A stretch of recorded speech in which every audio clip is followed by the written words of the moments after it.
All right. So, as you go through your career, I mean, there are multiple people who are saying, "Hey, go out and network." And honestly speaking, most people don't know what the hell that even means. And as I tell people and confuse them, I often tell them, "Hey, I'm either the fraudulent CPA or the imposter CPA because, yes, I have my CPA license, and just as a preface, I am a CPA. I'm not your CPA, so whatever we talk about, take with it what you will. Don't trust some random guy on YouTube or the interwebs. Do your own due diligence, find your research, all that jazz. But networking. Oftentimes, I do end up in these networking situations, and we CPAs meet to talk about non CPA things or do non CPA things, right? That sounds weird. No, but along the lines, as you network, you bump into people, and more than like, hey, like what taxes are you dealing with, what clients you deal with, we talk about life. We talk about interesting things of where we're at, and along the way, among one of these networking type events, I bumped into Aisha, who is off the jump one of the more interesting people I tend to meet, because obviously those of you who have done networking stuff, there is the run of the mill like paint by the numbers type networking stuff, and then you meet people who are just exceptionally interesting. And so today we have Aisha Jordan. Aisha, how would you like to introduce yourself? Okay, so I am Aisha Jordan, CEO and founder of the Jordan Factor, where I design architecture behind companies as they grow and become more complex to ensure that finance, operations, and risk are aligned and that leadership can see clearly as the stakes get higher. So I'm a CPA by training, as Alex mentioned. I worked across many industries, including public accounting, small businesses, major financial institutions, real estate, and private equity. And so the through line between all those things is that I saw a pattern of growth outpacing structure, big, great visions and ideas that were not particularly rooted in foundations, right? So that's where I am today to try to help people think about how do they put systems or foundation in place that they can then use to scale. I feel like I'm sounding like what AI does, but that's not really it. But just to think about like, okay, we want to get here, but how do we get here?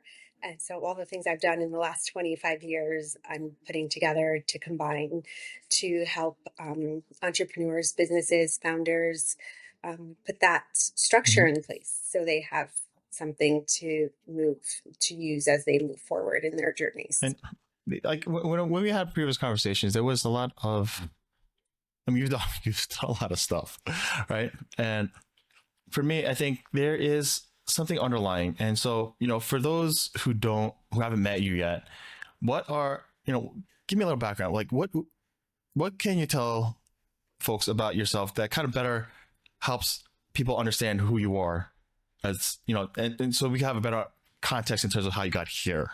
Okay, so I started out in public accounting, right? Well, actually, I didn't start out in public accounting. I went to Hofstra on Long Island, and after graduation, I actually had no idea what I was going to be. I had an idea. I had majored in accounting. I was like, I need to get my CPA because I did not torture myself with an accounting degree to not be a CPA. So I was actually interning at a small forensic accounting firm on Long Island, and that was so interesting because I got to work on a lot of divorce cases, high profile divorce cases, and I had to read the transcripts and figure out, okay, they said they got this money. And then I had to go back to their tax returns and say, oh, they said they got this in court. And here's where I can see it. It went into the ledger this way. And then I had to report up to my boss, who was an expert witness in a lot of those cases. And he worked with an attorney. So it was interesting to be able to like put some pieces together for people that I saw on TV or heard on the radio at that time. And so I started out there, which wasn't the traditional path to a CPA, right? But then my boss was supportive of me getting my CPA because he was a CPA. He was like, "You need to do it," but the work I was doing at that time didn't qualify. So it was like, "Oh man, now I'm going to have to leave this job." Plus, it was on Long Island, and I'm like, "Well, I always visioned myself living in the city after graduation." So I was able to actually go and find a job at a small accounting firm. And there I learned a lot more about what to do. Again, it wasn't like the big four. So it wasn't as rigorous of the things, people working on cash for, 2 months or whatever. But I learned a lot about business. I actually was working with the business owners. Like I was talking to them, even though I only had 3 years of experience at that point. So it was kind of cool to work in a smaller firm and to actually speak with the business owners and their employees and to give them advice, right? About how to book their transactions, how to, confirm that things from their contracts went into their books. And um, then it was also like the standard, right, financial statements, preparing the tax returns for those businesses, giving them, and I wouldn't say tax advice, but helping them understand the tax rules and why certain things happen the way they happen and why they show up this way. So I always liked explaining and putting things together and, kind of, I call it the building blocks of things. And so I worked in small firms, I think for about 10 years, and then I went to Big Four. So, and I had already gotten my CPA by then. And when I went to Big Four, I was an audit manager. And I was like, oh, I'm so glad I didn't start out here. I mean, it was an interesting environment. I met some cool people. I learned a lot of things about myself, about people, about the world. I got to travel a lot, so that was pretty cool. Um, and then I was like, okay, there must be something beyond audit because, like, I was working on PCOB audits, and there was already always those examinations. You're writing memo after memo, and I'm just like, oh God, I am not. There came a point when I actually wasn't learning new things. So then I moved on and I went to become a controller of a real estate developer here in New York City. And that was so interesting because I had, for the previous 5 years, I would say, almost 5 years, I had worked at a small real estate consulting firm where we did tax returns and we did financial statements and we did some consulting for cost allocations and they had bonds. So we had to like figure out their construction cost and how much goes towards this bond and that bond and what's allowed, what was the tax credits going to be, who was the investor. I had to learn how buildings were built, right? Because like if we're auditing the construction cost, we have to tell the bond issuers, like, yes, we understand these costs really did go to this line on um, the forms. And so I learned a lot about a lot of things. And so that's how I became a controller of a real estate development firm. And I learned a lot about like housing in New York City, affordable housing, because they were tax exempt bonds. And then I was like, okay, but I installed systems for them. It was their first cloud-based system. I'd never done that before, but I helped like re-engineer, fixed asset testing or something like that, or like set up somebody's QuickBooks or something like that I'd done. But I had never like from soup to nuts, I had like installed a cloud reporting system. But for them, I did. And it was actually two systems that I installed. So I had to identify some viable options. I had to talk to the CEO. I had to talk to his partners. I had to make sure that the job cost and the payroll and the financial statements and the tax returns would all be able to easily be tracked because I had to work with their external auditors because with bonds you have to have audits done for these projects. So it was really interesting. I got to wear a lot of different hats and I'm like, oh, I never thought I would be doing this, but now I'm doing it. And I just had to think back to like my auditing days and what would I want to see? What did I need to have in place to do that? And then I moved on to actually, I was like, I'm not learning anything. I put the systems in place. They're working. Everybody knows how to use them because I had trained them up. And I was like, you know what? I need to go on and I need to learn something new. And then I moved into private equity. So I was a controller at a private equity fund, which is also related to one of the ones I worked on in the Big Four firm, which I didn't realize at the time because in the audit world, we didn't really focus on the underlying investments by name so much because whatever privacy they might have around some things. And I was like, wait, oh, I'm familiar with this a little bit. This is what I already worked on. And I'm like, that makes sense. So I was able to see from the inside and the outside, like what happens, what investors were looking for, all of the LP, GP rules of private equity, what they are looking for in their PE-backed companies and what they're not looking for. And so I did that for a while, and then I was like, I need to go big again, right? It's like, I need to go big. I need to do something. And then I ended up at JP Morgan Chase, which was in banking, right? And they're the biggest bank.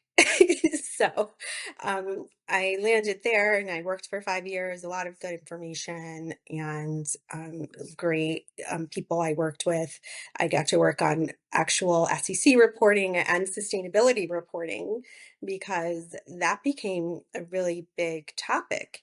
And I was like, this sounds interesting. I want to understand what's happening with it. So I got my fundamentals of sustainability, accounting credential, and I was like, I want to go into sustainability reporting because it sounds like something that the world needs. And it sounds like something that accountants are already doing.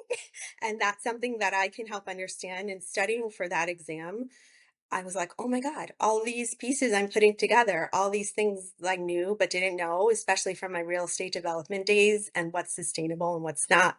And affordable housing now is a big sustainability thing as well as like a DE&I thing. And at the time I was working it wasn't considered to be that way in the arenas I was in, at least. So I was like, oh, I'm learning all these things.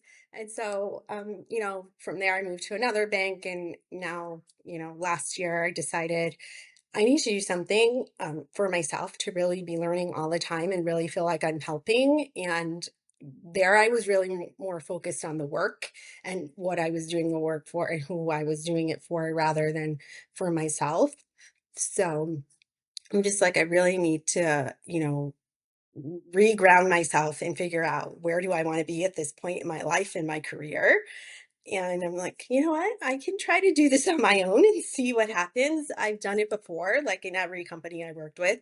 It was me putting things in place, identifying issues, concerns, and solutions, presenting those, having them implemented, and people using them for years to come, right? So I can do that without working within a company. So here I am. The question is why. To your point, you really did go an atypical route, right? And I could understand in the early iterations of like, hey, look, I just took what was there, maybe, right? And this is where I'm kind of curious on how much of it was serendipity as opposed to, look, man, I just didn't want to do taxes, right? Like, how much was an active search for like, I need something like really new and shiny, as opposed to like, look, man, I just something cool ended up on my lap and I took it and it turned out to be the best thing ever. Like, how much? Where would you put yourself on that scale? You know what? I would say in the first 10 years of me working, it was probably more of, I would say like maybe less than half is serendipity. Because at that time you actually had recruiters calling you at work and they'd be like, hey, are you interested in leaving? What's going on? Like recruiters were just always calling that. They were just calling all the companies. And so I'd be like, I'd be coming off a really bad tax season. I'm like, oh, I hate it here. I got to go somewhere else. Right. That's how some of my moves happened. But as it turned later into my career, then I would actually have to say, okay, this is no longer serving me. How am I going to move somewhere else? So I had to actively search out those recruiters or search out those contacts where I could figure out what was my next step, what makes sense for me. And I would say if I wasn't being actively networking and searching and understanding what opportunities were out there, then in my later years, some of those wouldn't have happened. Um, so I'm like a lifelong learner, right? Like most people are. But I also did my Gallup strengths and realized that I like to collect a lot of information. I do love it, but I don't always use the information that I collect, right? Like I go to a lot of events, I sit on a lot of CPEs, I go to, all these things that have great information, but I'm not always using them. And because of the roles I was in, I wasn't able to use the information that I gained. So now I'm like, okay, I'm on my own. How am I going to use all this information that I have to serve the world? Because somebody could say something and it sounds like such a simple solution to me. And I'm like, well, here's the thing for that. Why aren't you doing that? And then I'm like, oh, they probably don't know. Right. So, Some things kind of fall into place now because I'm also known for being the collector of useless knowledge. And no, there's a part of me that, well, the clear difference here is also, I would argue that you do it on a much higher level than than I do, right? I truly collect useless knowledge, and for me, my curiosity is incessant. I can't not stop. Like, I can't stop. I just really can't. Um, but judging from the way you're able to at least find things that are of things of interest, and like even in the meetings that we tend to jump into, I do notice that there is a little more of the, hey, I'm gonna go tinker, and then, hey, I tinkered and I found out X, Y, and Z. Right? There's like a self-imposed drive that some people have, but I feel like it's a feeling. I think there's some where it's almost like a self punishment of like, hey, I need to do this. I hate this. I'm going to force myself to grind through this. And then I feel like when, and tell me if I'm off base, right? But like sometimes I feel like when there are things that you bring up on these meetings, it's kind of like, I was curious, I tinkered, and like, this is what I found. Right? It's a different energy. You know what I'm saying? Like, I don't know if I'm explaining weirdly. yes. Yeah. So, yes, I think you are correct. I like to be true to my word. I like to have things done. And if people are really struggling and like they're like, "Oh, we should do this or we should do that." And I'm like, "Yes, we should. How are we going to get Mm-hmm. it done?" Right? And like the example of the hackathon, right? Somebody said we should do it. And I'm like, "Great, let's set up a working group right now." Like, why? How are we like? Because if we don't do it, then the next meeting, somebody else is going to say it And again, again, and and still again. nothing's going to get done. And I'm like, I can't come back to another meeting where we're just talking about it. Would be Mm-hmm. nice to have. I'm like, if there's a thing that we can actually do to make it happen right now, then let's do it. Yeah. And I'm great at that with with other people. Sometimes with myself, depending on what it is, I'm not that great at it. But I'm like, we can get it done, and it's because I like to distract myself from doing hard things for myself. And I'm like, I can help somebody else get something done. So here we go. Let's do it. It's always easier to give the advice than take our own, I find. And I, if I'm being honest, I think this is one of the reasons why I like doing these things here, because I do find that I, I tell myself I need to stop doing it as much, but I do tend to jump at these little soapbox moments. And if I'm being honest, more times than not, it's like a reminder to myself. It's like really not for everyone else. Like, hey, like you should, da, da, da, da, da. And I'm like, in reality, I'm trying to tell myself this, like, hey, stop messing around. These are the things you should be doing yourself. It's like advice to myself, really. And I don't know what it is. Like something. I think there's a purpose that we have. Sometimes even if we don't take our own advice, which we should, um, Yeah. but like, I do find it interesting when I find other people who are, again, like, I think it's wise for someone to, for folks who have told you, like, hey, look, you should just, you're destined for things and it's not going to be here, right? Like early in your career, it's like, look, man, you should probably get your CPA. Fortunately, we just don't have the work to justify you getting your license with us. And I sense it in some of the members that we bump into, when we have meetings, like, different committees, different groups, different meetings, and we somehow keep bumping into this weird Venn diagram, right? And the one thing I do sense is that, hey, there are a lot of universal us that say, hey, we should X, Y, Z. This should be fixed. That it's always like someone should, someone, My question is, who's the right? And someone? Who will do this? Who will own and this? one thing here is, And I'm like, I don't want my name down, but I want to know who else is going to do it so that we can make sure you get it done. and this is where it gets a little funny, like especially funny for me because when I started with some certain organizations, when I sense that there's no like, and so I actually, in a way, I kind of prefer it if like there's no rigid like, hey, this is your role, this is the box, these are the guardrails, da, da, da, da.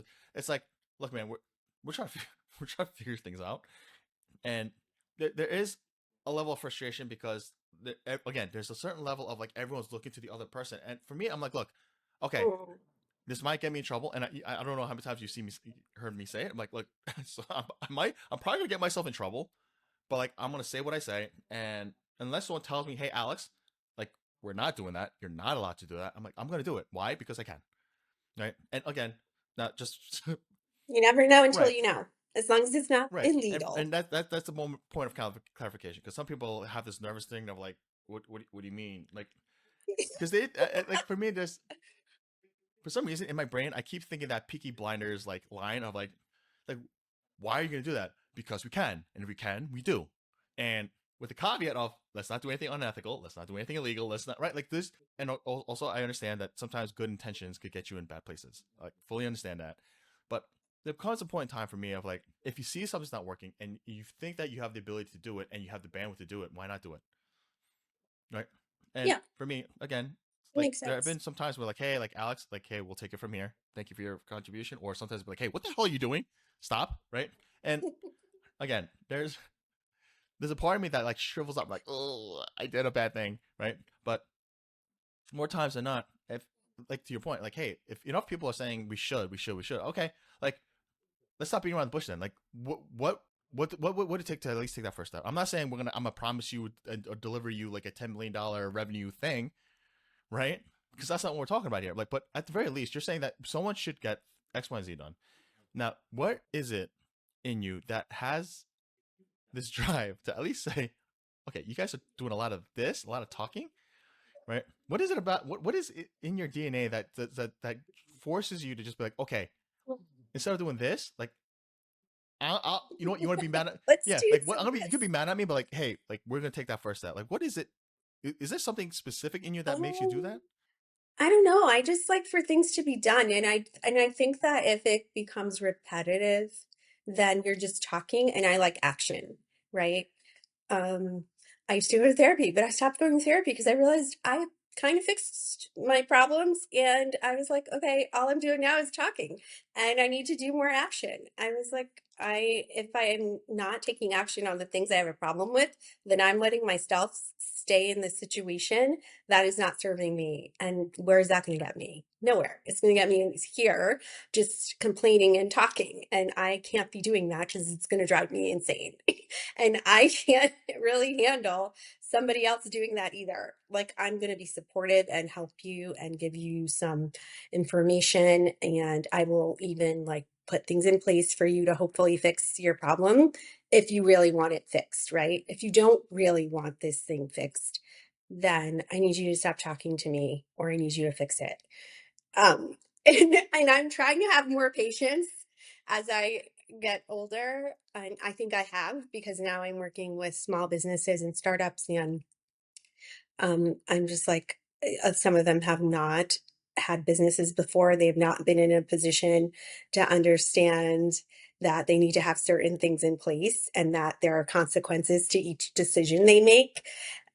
So I've had a lot of time in corporate America to realize that people just like to talk and they don't really like to do. And so I'm trying to channel some patience with clients. And I'm also trying to help them understand like, yes, you can keep saying this, but you actually have investors that you have to report to. They are looking for you to do this thing, right? You can talk about it, but we also need to do some things. Like voice your frustration so I can help you figure out how can we fix it? How can we make it easier, better, faster? Let's just we can do it together. Like I'm here to help, I'm here to support. Um, but let's get it done so that you don't have to think about it anymore and you can move on to solving your next problem that's going to help you get to your vision and where you want to go.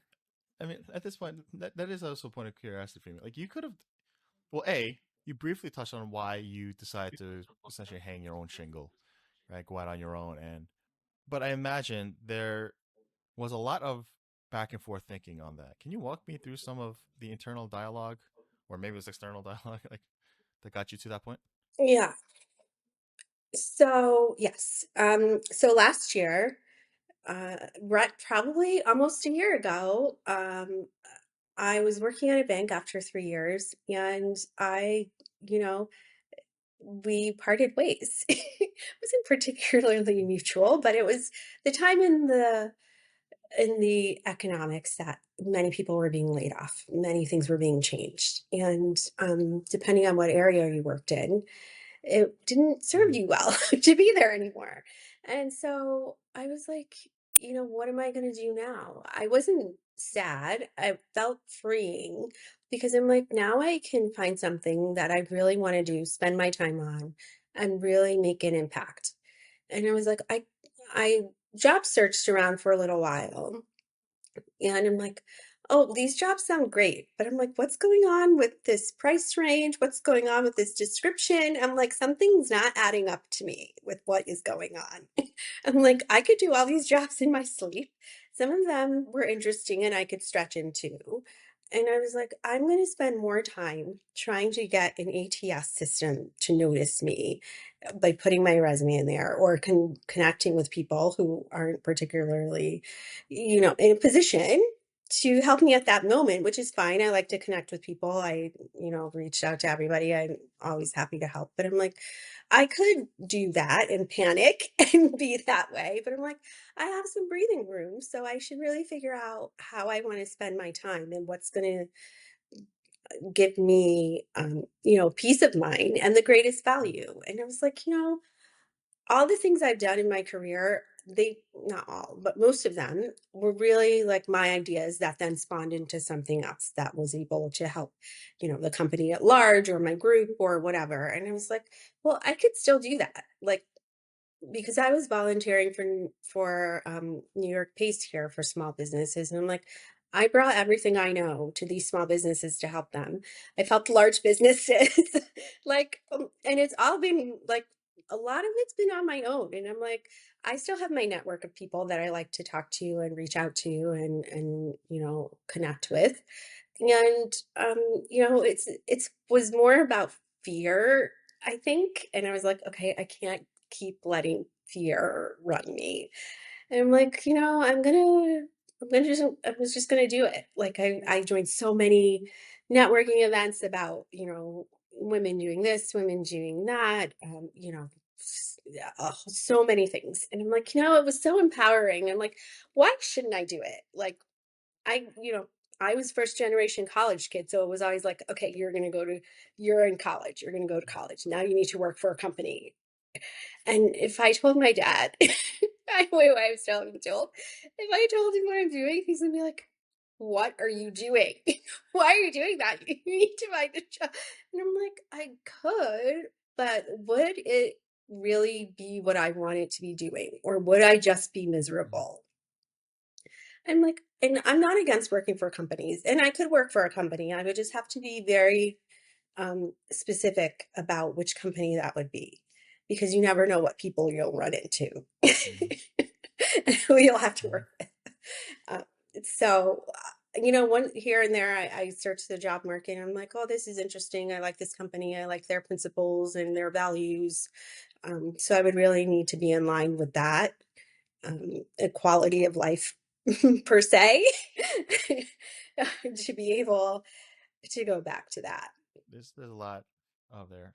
I mean, I have to say there's a long stretch when I got to the point of like I'm so done with corporate. I can't do another soul sucking corporate job.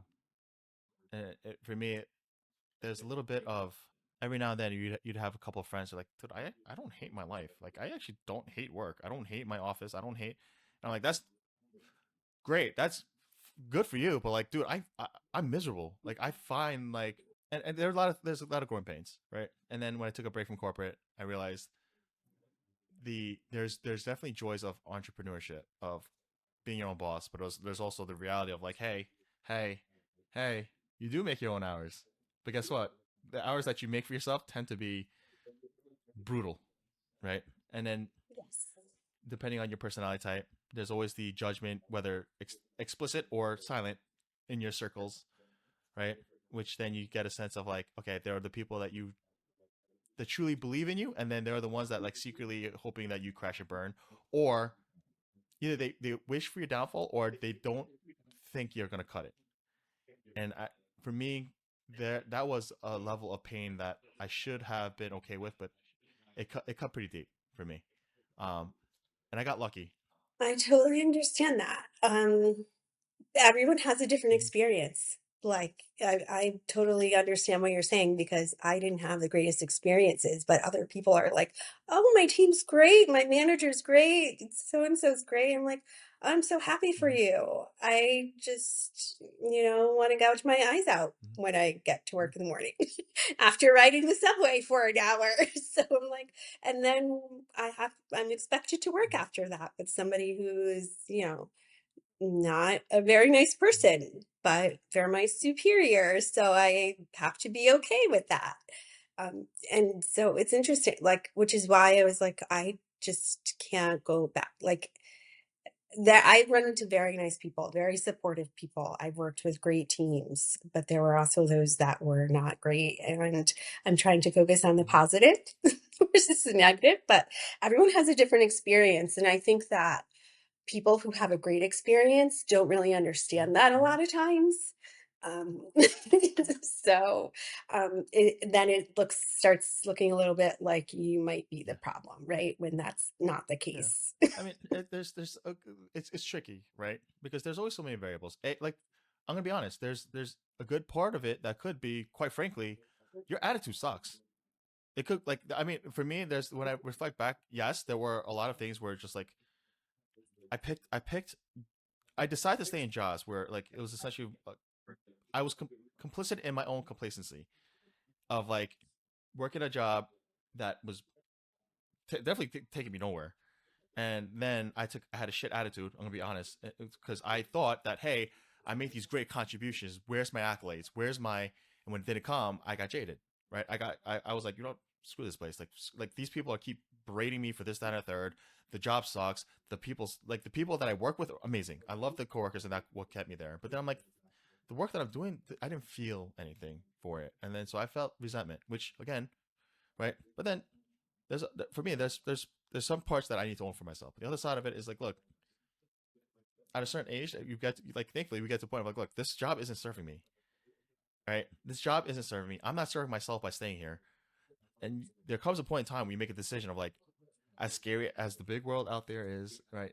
Forget the devil, there has to be more. There has to be more than this. And for me, there's a little bit of, there are plenty of people in my circles that don't hate their life. They sometimes some of them actually love their jobs, love their companies, love the environment that they're in. And so those two things. I need to fix my attitude. Secondly, I need to be able to be okay with that discomfort of like, I might fall flat on my face, but it has, like, long term, it has to be better than this, right? And with you, when I look at the way you've approached some of these things, and I notice this a lot with people who tend to operate at high levels, you kind of gloss over like, hey, I jumped into this role, I did this thing, I picked up this thing, and I'm like, wait, hold up. I know for a fact there are some people who jumped in a similar industry, and they were like, when we be sitting over drinks at, like, again, pre-COVID, we're sitting over drinks, and like, bro, I don't know what the hell is going, like, the world is crashing. I'm trying to figure out, like, I'm barely holding on to my job because like my boss is telling me this term, this term, this term.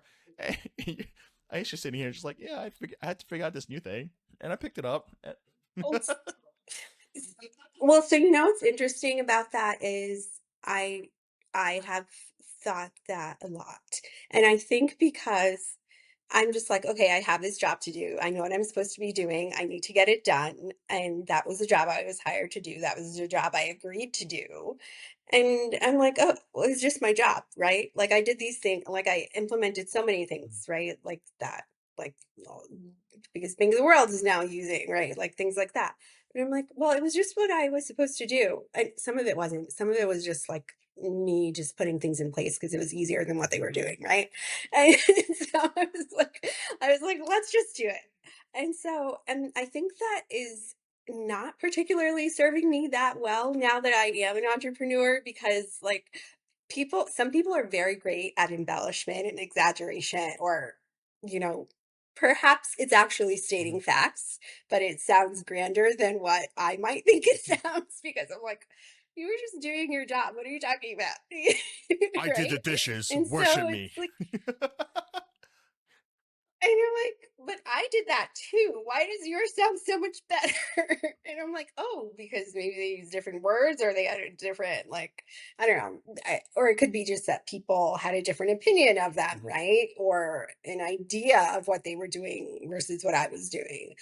And so I'm just like, so I'm trying to get better at like putting things in perspective and actually like not embellishing, but I think maybe appreciating on what scale I was doing things, right? Because it was just me doing the things that I thought needed to be done is what I was doing. But like I'm like, okay, but really think about what was the impact, right?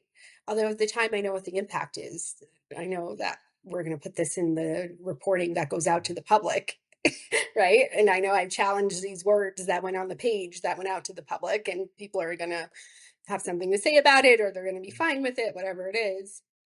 And as an auditor, an ex auditor, we had to make sure that things were truthful and things were, You had your accurate. receipts, And right. And so, like, I've worked on a couple of shareholders' letters where I had to be like, well, what's happening? We can't put this out like that. And I'm like, if I hadn't done that, perhaps it would have gone out to the street, giving a different message. And so I'm just like, I need to get better at self promotion and like really saying the things that I've done and my accomplishments and achievements. And because I thought I was just doing the things I was supposed to do, I didn't realize that they were like actual achievements or something like that. I get stuck in the middle, right? Because I do agree that there is some level of self advocacy that is important. Um, but on the other side, I do find this often with more like minority type upbringing folks of like keep your head down, shut your mouth. Like there's no like the braggadocious thing. Those for people who ain't got it. Shut your mouth, put your head down, put your work in, right? And I think for a lot of women too, that has been also the thing. There's no need to brag, okay? Right? That just makes you icky as a person. Just keep your right. We get all these narratives that get put in, but on the flip side, Mhm. what I do notice is that there are a lot of people who like again, I feel like this goes for more people who, again, operate at high levels. They're not interested in the accolades. They're not interested in the gold star. Like, I see something broken. I want to go fix it. I just do. I'm not focused on, like, where's my gold star? Where's my attaboy, attagirl? I just want to, like, it was a good job? Okay, cool. Like, where's my next project? And for me, I get the sense that part of you is not really focused on like, look at me, this is the new latest and greatest thing. It's like, look, I something broke, it wasn't working, I fixed it, move on. And part of me, I guess, would be if you were my guess would be instead of saying, hey, look at me, I did this new latest greatest thing, it's like maybe it's an auditor mentality of like, look, this is where we started. Like the benchmarks, right? Like basic accounting 101, audit 101. This is where we started. I provably, measurably, this is where we started. This is where we ended up. That was a person. Like I know it's boring. It's not sexy for most people, and maybe you might do reality wise. Maybe this time next year, you're like, hey, I did have to like zhuzh it up because the business owners were like, Yeah. I don't know what the hell that even means. Like EBITDA raised by 20%. Love that you said Yeah, zhuzh. but like this is where I kind of myself stuck, right? Because most of my career was two things. I automated things and streamlined processes, and it's not really. It was literally for me when I think back on it, it was survival. It was survival. Like for me, I did it because my brain could not wrap around monotonous, tedious work all day, every day, and realized that the only way for me to survive my own sanity was to build systems where I could automate certain things so that I could get through my workday and not hate everything. The second portion was also being able to explain things to people in a layman's way, right? Because so sometimes the whole like, hey, so I was able to take this business idea and we started off with some people just eyes glaze over, right? Some people there has to be a storytelling. Look, you started off with a situation where you're barely paying the bills, and now we're in a situation where not only did you double the amount of employees that you brought in, but now they're also the economic secure. You're in a situation where if you keep this up, and if things again, no guarantees, but if you do all the right things from here going forward, your kid is going to be in a situation where they're going to be not only their college education is covered, but they're financially secure as well. You can rest assured, like there's a little bit of that, but there's a part of me, the Mhm. auditor brain in me, still says, Yeah. "Are you like, are you overselling?" Right? Like, there's an icky. That is always what I did. Yeah, that's always, I mean, some of what I did probably, it could have been survival. Like if I do a good job, maybe they'll realize that I'm actually doing good work or that I'm the one who's doing the work and not this other Yeah. person, right? And some of it is just because I like to like re-engineer or like regenerate, improve, enhance. Like I always like to leave things better than I Mhm. found it. And so I'm like, and I hate to struggle. Like I am like, it has to be an easier way. Why am I doing it this way, the long way, right? So the Mhm. automation, I definitely understand, which we definitely need more of Mhm. these days. And like the clients I work with, um, we can get into AI versus automation later, but I'm like, it's not always AI that's going to solve your problem. It could be just some good old fashioned automation that Well, you could be you know what? using. I'm gonna get into it right Um, now. And this okay. just annoys a bunch of people, but I'm I am kind of on the boat of, well, it's split. I am on the part of like I'm kind of tired of hearing AI everything, right? I think it's overused because in reality, when I look through what the functionalities actually do, most of it is just automations, right? We've been doing that for forever, Agreed. right? Yeah. I'm sorry. So Yes. like Yeah. 80, this is number pulling out of my ass, so whatever. But I would say at least 80% of the AI quote unquote stuff out there is nonsense. I'm sorry, it's nonsense. But I am not in the camp of like AI is never going to replace us, because there are certain things that people are working through, and when I see like real world like test case scenarios, it's scary. So for me, one of the issues here is that I think we overestimate what is actually doable right now, but we're also underestimating the trajectory in which that these innovations are happening. So I'm gonna leave it there. Yeah, I know. I totally agree. I'm like, some of this is things that you could have fixed years ago, but because you didn't explore the opportunities available to you, or you didn't take full advantage of this software that you already have, like there are probably modules in here you didn't use because you just didn't want to, or you didn't have time to figure it out. And so you don't actually have to get a new thing, and you don't have to bring AI in. But if it's something that is actually like artificial intelligence, right? Like you want somebody to analyze or look or whatever. AI can help you with that, but there you always need that human in the loop to say, does this make sense? Does it look right? Is it accurate? Like the auditor in me is like, okay, this AI gave you the source, but did you go to that source and did you check it out? And does it make sense in this context that you're using it?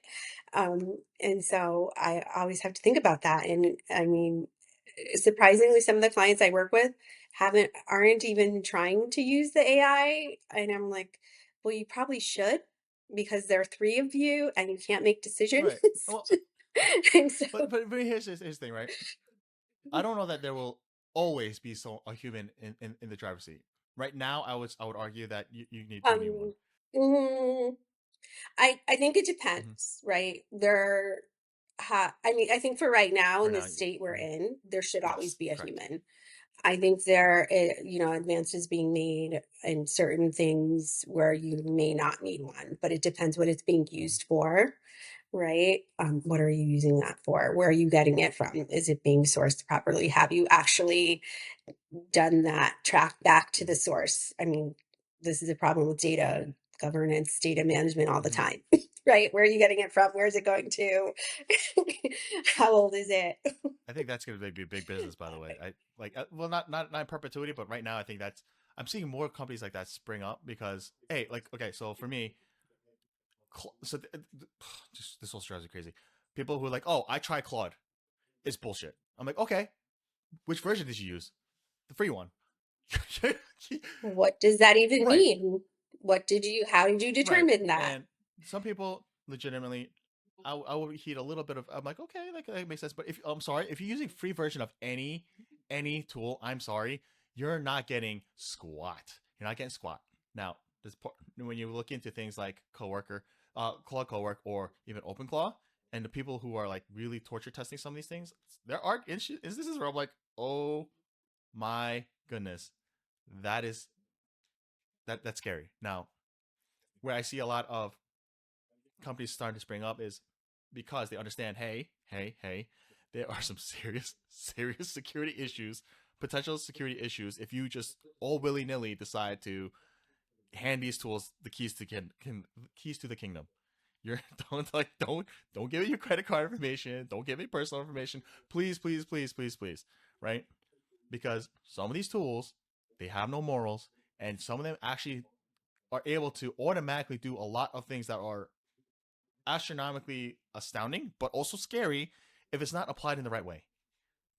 And so where I see essentially there's these like data governance slash security slash you know infrastructure firms popping up to saying, hey, we'll help you securely, safely, and at least that's the pitch. I don't know how good all of them are. I'm sure there's some charlatans in there, but hey, we'll help you set up these systems and AI, actual, real, true AI infrastructures. However, the real money is because we are helping you import or migrate the data and maintain some level of security because one bad move and you have Skynet.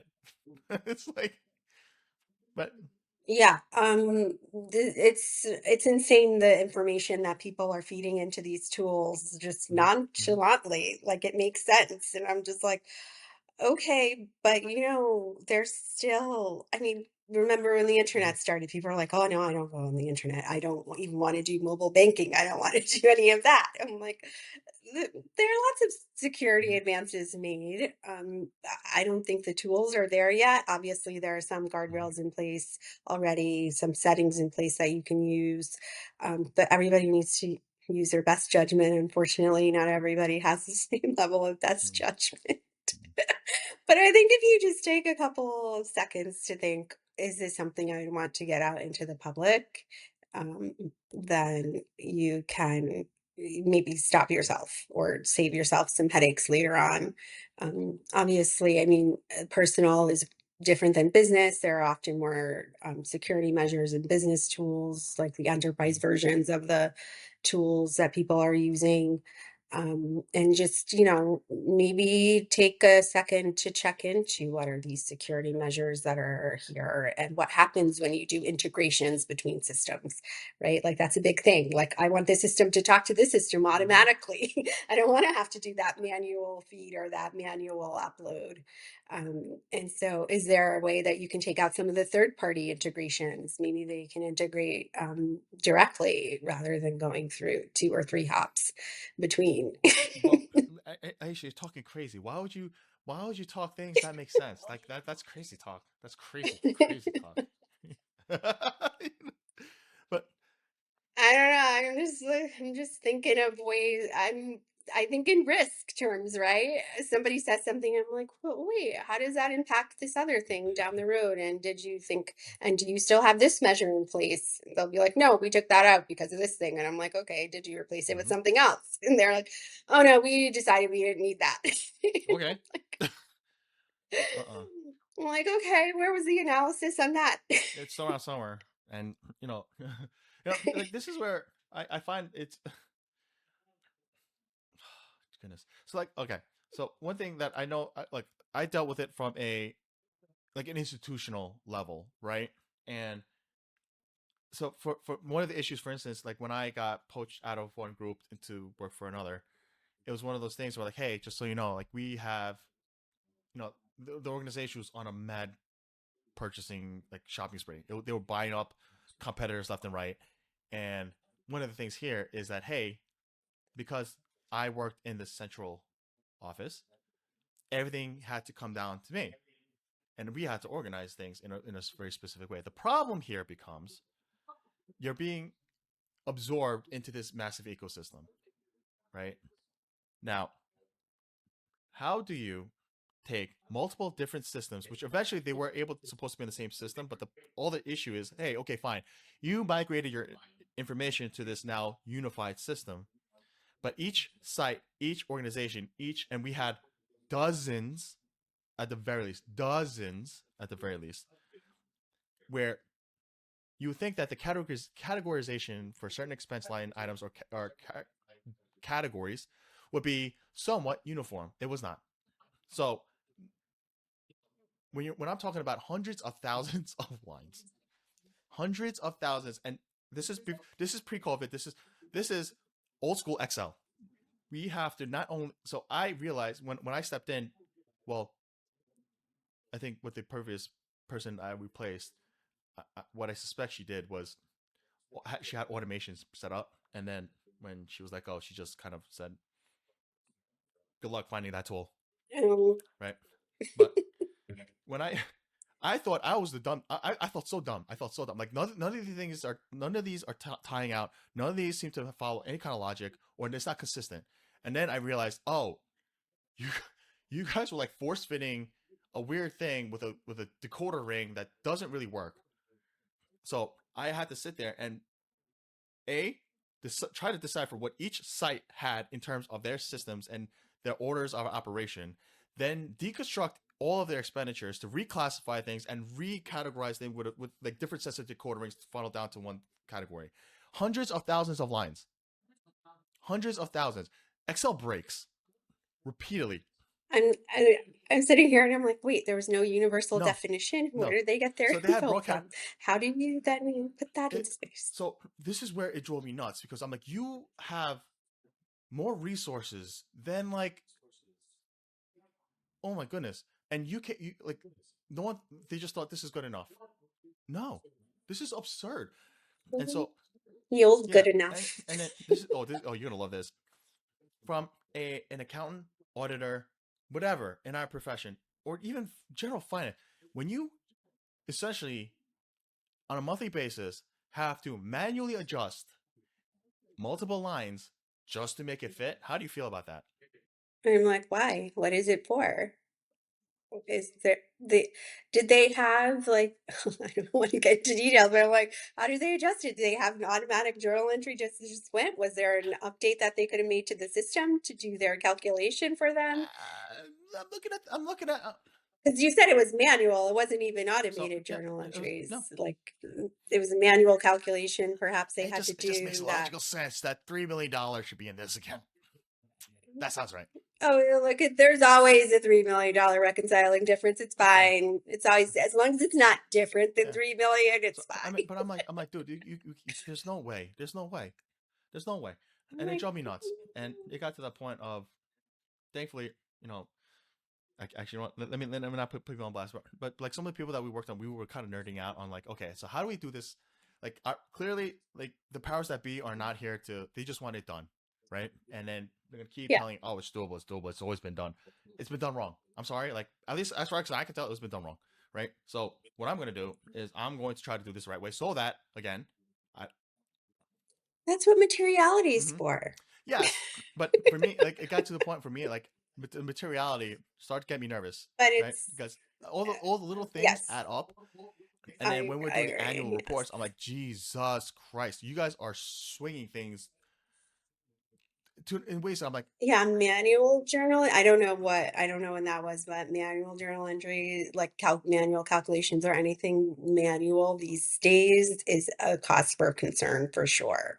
And there has to be, you got to go back to the root cause of what's yeah, happening and what systems you're or using right, and or what it at is. least intermittently check just to say like, hey, Or who's yeah, involved, right? Like who is involved in this? Like are they the people that should be there? Who are the decision mm-hmm, makers? Do these people have the skills, right? Like do they understand what needs to be done and what yeah, can be done? it's oh, oh. So this is why I think I find that the line of business that you decide to get into is very interesting because I imagine there's look maybe not to that scale, right? Or you know what, I'm gonna put it out there in the universe. I hope you get to that scale where you have an army of employees to clean up that level mess because I would imagine that that scale has to be a massive contract to fix, right? Um yeah, and I got to tell you that I have fixed so many messes and went into so much detail in my career that I'm like, that is not what I want to be spending my time on. I'm like, I need to, like, give it to me already Mm-hmm. fixed.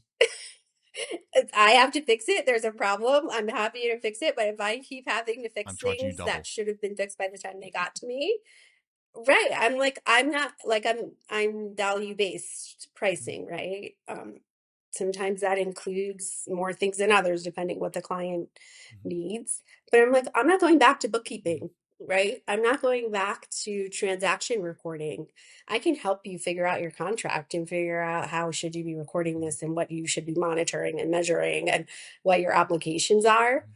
but I am not your Correct. bookkeeper. And I think that's one thing that people don't understand still. It's like, oh, you're CPA. Oh, you know taxes, or oh, you can do Hmm. bookkeeping. I'm like, I could do all that, but is that how I want to spend my Hmm. time? Yeah, I I agree. I mean, no, I the one thing that don't. and I'm not saying that you do it or that, like, I'm just saying this is, I found it hilarious, right? Um, it was someone who was, like their business model was, hey, we're gonna help you clean up your business operations and all that jazz, and then let you, we'll work with, we're essentially, we are connecting you with the services so that you can level up to the next level or next echelon or next evolution of where your business should be, right? And one of the one of the business owners that they, one of the clients was upset with them because, like, why is it that you're not doing the bookkeeping? Why is it that, like, I thought this is why we hired you. I'm like, mm-mm. We made very explicitly clear that we will bring the pieces together. We'll help you. We'll coach you through these processes, and we'll help you with the transformation of your business. I'm gonna make it clear to you that if you are making us do the bottom level work, my billing rate is $1,000 an hour. Now, I'm telling you, I'm not. If you're gonna make me put my hands in and do these manual processes myself, I'm telling you, my billing rate is $1,000 an hour. Are you really telling me right now that you want me to spend $1,000 an hour doing bookkeeping, which is something that should be significantly less? I will connect you with the person who will get it done for you.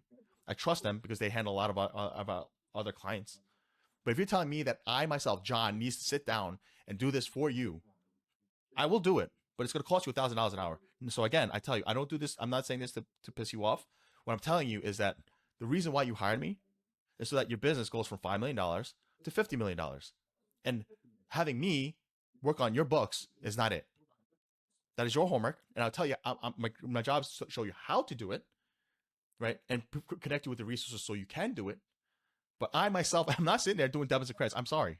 If you do, it's going to cost you, and I'll be at $1,000 an hour. I'll be more Debit than happy to do credits. it. $1,000 an hour, I'm more than happy to do it. But I'll tell you right now, this is at least 20 hours worth of work. You have to put boundaries because scope creep is Yeah. real. Like it is so real. And I'm like, I need to go back and update my contract for Yeah. future clients to be clear about what these exclusions are and what optional add-ons are. So, like, because there are certain things that I just do not want to do and do not want to go back to. I can help them understand where the problem Mm-hmm. is and give them resources and refer them to someone Mm-hmm. else, like you said. Um, but I can't go back to that level because then I get Mm-hmm. stuck there. And then I'm in this No. cycle of, because I can actually help you solve a bigger problem, but Mm-hmm. because you haven't solved this problem, we can't Yep. get there. Nope. And it is an interesting thought process because one thing that someone has brought up to me was the idea that, hey, like, part of the problems that we as an industry, like, think about your small mom and pop CPA shops, bookkeeping shops, accounting firms, and all that jazz. You know, there is that little bit of, and I mean, me working where I did, I heard it behind closed doors a lot. Which, anyway, it's part of it's one of two things, right? It's either I try to acquiesce to my clients, and so again, to your point, scope creep really does come in, and then now you're stressed out because all of your time is getting eaten up by things that are not generating revenue, right? Or it's not, right. And then so now, in the worst case scenario, not only did you eat up all of your time doing things that are not really driving value, but now you're pissing off the clients, and now you come off as a shoddy shop that no one wants to trust. But it's really just because you didn't stand your ground, right? The other portion of it Yeah. is, look, some people don't want to outsource out their work for a couple of reasons. The one that I'm the most okay with is the idea of security. Like, I want to. It's hard for me to trust other shops with my clients, not because I think they're going to steal my clients. Right? That is, for me, scarcity mindset. It's more the idea of, if they do wrong by my clients, I feel like I've failed my clients. That one I could kind of get behind, right? Yes, I But understand. when I see Yeah. more shops where, like, well, why do they get to make money off my clients? Well, one the other side of that coin that I see is certain shops will say, look, well, I'm more than happy to outsource it, and if I get enough clientele that really do need that service, then it might make sense for me to invest in a separate department where I'm still not going to do it. just to be clear, I'm not gonna do it. Like they're Yes. starting to get You'll right. get Right, somebody but else to do I'm it. more than Yes. happy to take whether it's like a partner with revenue share or maybe just a high paid employee, like whatever it is. But I don't want, like, for me the fiduciary responsibility is what always kind of comes to my brain of like, hey, am I really doing the best by my client? And so if like I might not be willing to do it myself, but again, can I? This is for me like this is why I love bumping into you and some of the people that we bump into is because I could ask them like, hey, do you have a person who can handle this, and this? Do you trust them, right? And for me, this is where CPAs, as especially when I got into the CPA organizations, everyone and their mothers are trying to get access to a CPA. Why? Because their clients are where the money's at. But the flip side, we generally build this like baby who hurt you mentality because everyone wants a piece of you and you can't trust any of them. So this I understand both sides of this coin. Now, where you stand, I feel like this is where I'm glad that you're like, hey, I'm not. Look, I know where my line is, and I'm not going to cross that threshold because the other part of it is like your tribe of, I need you guys to all understand that this is I'm my I don't know what you want to call it. You're my ICP, my target market, my target demographic, my ideal customer. Like the people that I need to serve that I will serve best are not going to be people who have fundamental issues that need someone like implicitly in there fixing everything one by one. I'll help you get to that point, but it's not like right. My customer base is those who have the fundamentals either existing. Again, I'm not cleaning up your books. I'm not doing your, I'm not doing your taxes, man. Right? I'm there to get that fundamental baseline done. Like it's come to me when you're done, so that I could help you hit that next tier. Is am I off base? Yes, that makes sense. Because like if you have a set of books I can work with, I can tell you what's wrong with them. I can tell you how we can budget, project for the future and help you understand the connections between line items and understand what's happening in there. Like where are some places you can cut costs and how this might impact what happens with your next contract or what happens with your investor or what they're looking for. If there's some kind of regulation you're supposed to comply with, are you doing that? Does it show where it's supposed to show in your books and financial statements and tax returns? But the actual task of putting that together and putting line items There's a million people in who do that. place I did, and plus it's automated now, right? Like as long, but data is a big thing. So, as somebody says, gold in, Mm-hmm. gold out. Some people like to say garbage in, Mm-hmm. garbage out. But the problem is that like sometimes there's not anyone on either Mm-hmm. end of that validating this data. And so that's where I can come in and help you understand, does it make sense given all the information that you have, where you are, where you think your business are versus where it is, and where's the gap, what's missing, right? And how do we go back and then identify that root cause and So, fix it? so let me ask you, and you know what? If worst comes to worst, we could always save that for another discussion. But is there a specific avatar of the type of client that you're trying to take on right now? Because I know a lot of people have approached you and you turn down a Um, lot of business because some things are like I imagine some of them just ludicrous what they're asking for. But what is it like your ideal customer? well, a lot of it is, oh, can you do my taxes? Oh, can you do my book? I'm like, I listen, I am a partner to some of the accounting softwares out there, so I can definitely do it. And if it's not a lot, I can do it.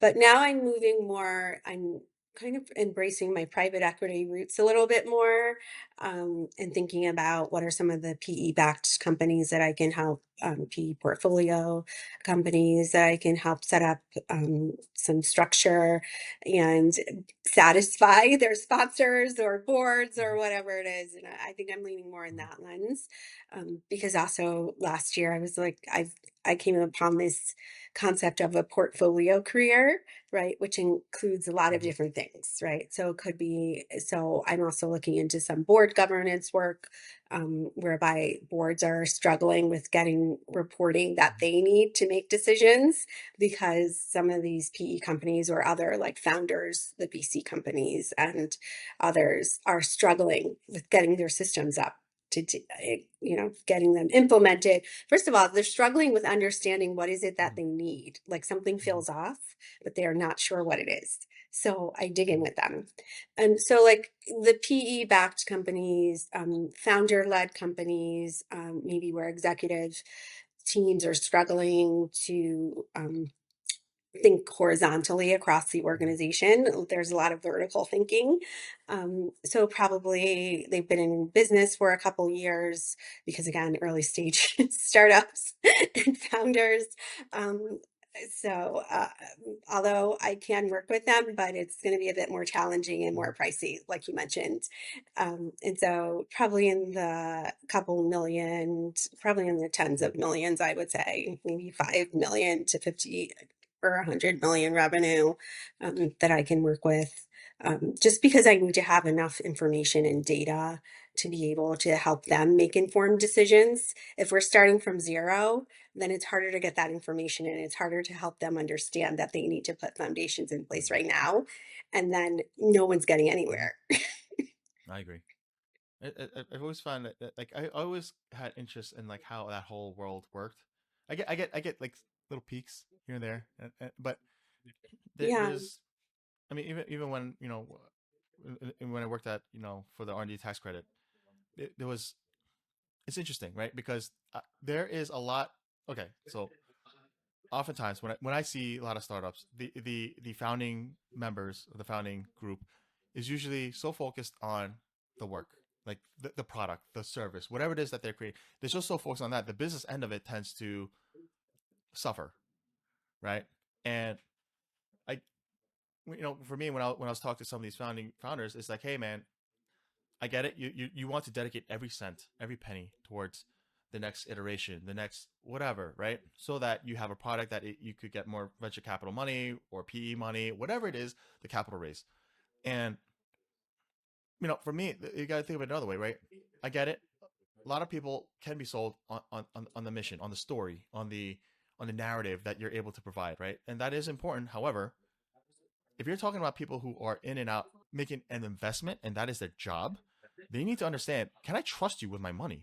So this goes Mhm. right back into the boring, do your books make sense? It's astounding to me that sometimes like for me, just to be completely transparent, I mean, even when I worked as an auditor, I mean, full disclosure, Oh, I wasn't, it's not like I was some kind of rock star auditor. I was actually pretty terrible, right?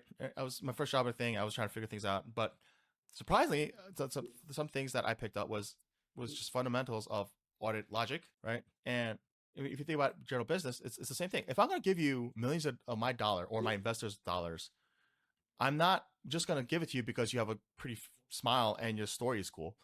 I need to vet it out, right? And so for some of it is, when I was talking to some of these folks of like, hey, if you have a track record, keyword track record, not a one off, a track record of being reliable of certain things, then the investment in you should be safer and more than just what's on paper. Audit 101. Can you go forwards and backwards? Right?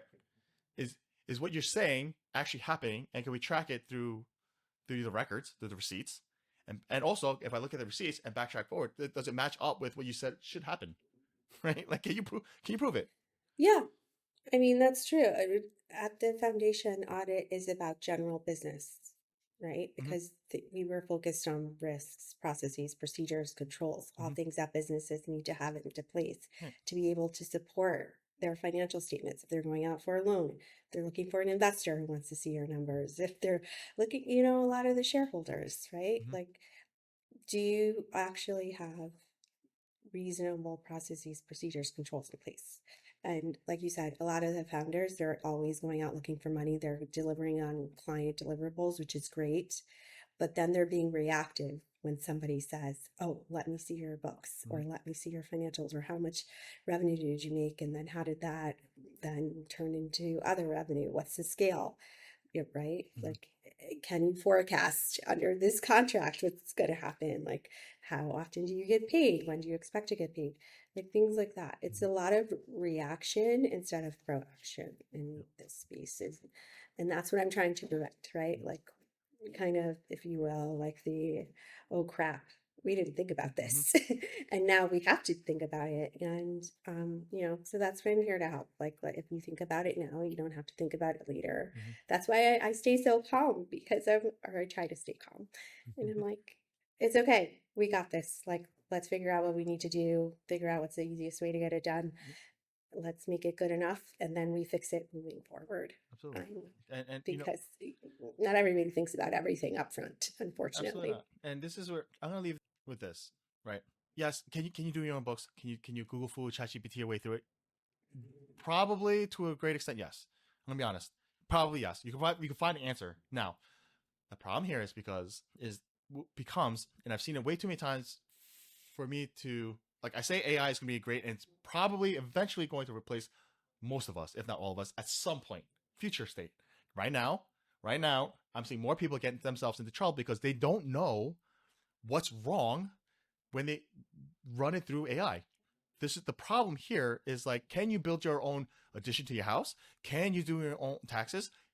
Yes, probably you can. Will it be done correct? Maybe. Now, if the stakes are high enough, are you willing to gamble on that? If you are, then Godspeed. God bless. Good luck, right? But if and when I see these things fail, it's like we were banking on a $10 million plus investment, right? And we don't even know why it was wrong. It was wrong because fundamentally you didn't understand that things were not right. They were not done the correct way. Now the investor can't trust you, right? So again, take with it what you will, right? And I'm not in the world enough to see like thousands of these things, but the time I've heard enough times where I'm like, oh my god, I wish you just spent how much? What is that going to cost you? A couple $1,000s, maybe tens of $1,000s. But for a multi-million-dollar company, it's pennies. It's pennies. Like, How many times have I resisted saying I told you so? yeah, right. And for me, so again, to be clear, there are plenty of people who could figure it out and really do have the intelligence to figure things out, and they have the right wits about them. But also cost benefit, like for me, that again. Anyway, now I do. Consequences. Yes. Decisions have consequences. And sometimes I think we forget that we forget to really question: are we playing stupid games? Because stupid games bring stupid prizes, right? And sometimes, look again, I it's hard for me to tell. It's a case by case. Well, But depends. yeah. They could, like, some people could be like, yes, I'm going to risk it all, and it works out. And then sometimes it doesn't, but you never know. So at the very least, what I always say is find the people who are closest to the root of where that expertise should lie, right? If it's taxes, at the very least, look at the source tax law. But then right next to it are the people who practice that tax law, right? Like, who do you want to look at the tax law? what some people, I've seen some engineers that they're like, I could break this down. I know how to break this down. And mathematically, I could reverse engineer. Yes, you're great at math, but then you don't know where the cross references are. That applies to corporate governance. That applies to FASB regulations. That applies to right. There's a lot of things. Like, look, there's broad strokes. Most people could figure it out, especially the intelligent folks. Like some of them amaze me, but then when they don't understand the nuance, the loopholes, the fine print, that's where you get yourself into trouble. And sometimes that could cost you everything. So please, like, take your risk as you will, but yeah. Or they might not understand how it's applied in practice, correct. right? That's why we have our licenses. That's why we have our experiences to help them understand what we've seen in the industry, what's been accepted. And for me, like your experience is actually extra nuanced because you have direct experience looking at things from the lens of a PE person, from VC specifically. So for me, it's not just a financial. Well, a lot of it is pretty standard, right? Can be, right? But certain PE folks, certain VC folks like to harp in on very specific things, right? So how you leverage, how you strategize certain things might change based off of what your goals were. And so if you, Aisha, can coach them through that, for me, that's a solid win. You got a coach in your back pocket, right? I don't know. I mean, yeah. I do feel like a coach a lot of times. And I think it's useful. I'm here to support and help you and make the decision so that I can help you move forward even more. Yes. No, I I'm quickly realizing that you're gonna be another freaking person that I'm gonna want to try to pester nonstop to have more episodes. Um, Yes, let's do another one. because there are way too many. I opened way too many Pandora's box for this episode. Um, but one thing I do want to end at least on one thing before. Well, first and foremost, if people want to reach out and find you, where can they reach out to you? So I'm at Aisha at thejordanfactor.com, or sorry, .co. I'm also on LinkedIn under my name Aisha. Also the Jordan Factor's on there, and I have an IG at the Jordan Factor _1M. Yeah. So I'll leave all those at the description somewhere out there. Now the last question. And I'm building my website because another thing I did not have to do in my former life. Well, now now you got it. So all the information I'll leave for folks' description and all that jazz. Now this is a question that I do like to ask, and if you had to go back, and you get to pick it at any point in time in life, but if you could go back to a younger self of yours, and you could tell her anything, what would it be? Ooh, that's hard because there's so many times I think about my younger self and how I handled certain situations. And I'm like, well, I did the best I could at that moment in time. I think I would just tell my younger self that you're gonna be okay. And this is just work. It's not your life. You're taking experiences from this to build your future. Like, things are not as bad as they seem, although you spend all these hours in an audit room. It gets better. Fair enough. Aisha, thank you so much for your time. Yes, thank you for inviting me. So fun. Well, again, expect me to pest you at every possible iteration that I can. But again, okay. For anyone who has questions, come reach out. Otherwise, I'll catch you guys in the next one. Peace. Bye.